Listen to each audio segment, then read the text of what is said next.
From Indy's streaming news leader, this is a WRTV update. Good afternoon, I'm Caitlin Kendall. Here's a look now at some of your top stories.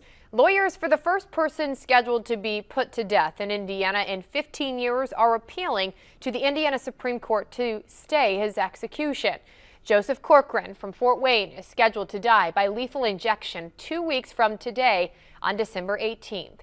Yesterday, his attorneys filed a petition with the Indiana Supreme Court asking for a stay, saying his long-standing mental illness has left him with no rational understanding of his pending execution.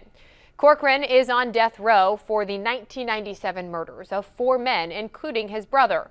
The Indiana Attorney General's office has said that Corcoran's attorneys have not proven he is incompetent for execution and that he is presumed sane and competent to be put to death.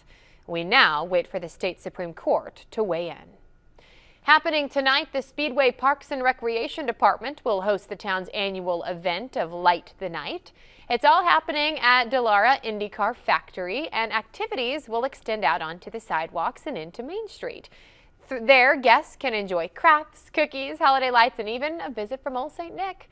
There will also be train rides and free horse-drawn sleigh carriages, rides, and the festivities start at 5:30. They'll last for 2 hours. And a note for drivers, you should know in the area that Main Street and Speedway is going to be closed between Gilman and 13th Street starting at 3 this afternoon. And you might want to know what the weather is going to be, Todd. Yeah, you know, early on temperatures won't be bad, but later tonight they really start to tumble. We'll climb into the 40s for many locations here this afternoon with partly cloudy skies. A wind advisory goes into effect at 6 p.m. for many counties here across central Indiana. We'll see some wind gusts up between 30 and 40 miles per hour. Now, as that Arctic air comes in, there'll be a brief line of what we'll call a wintry mix coming through. And then once that goes through, we'll deal with some snow squalls off and on throughout the course of the overnight hours. They'll be pretty spotty in nature, but they could cause some issues on the roadways. It could create some slick spots.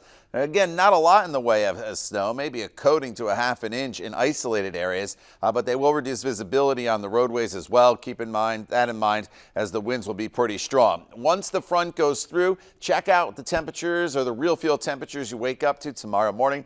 It's going to feel like it's anywhere from a -10 to about 0 degrees. Ooh-wee, Todd, it's going to be chilly. For more stories and weather that you need to know, make sure you have that WRTV mobile app downloaded for the very latest. And you can also find us on Instagram and Facebook. We hope you have a great day.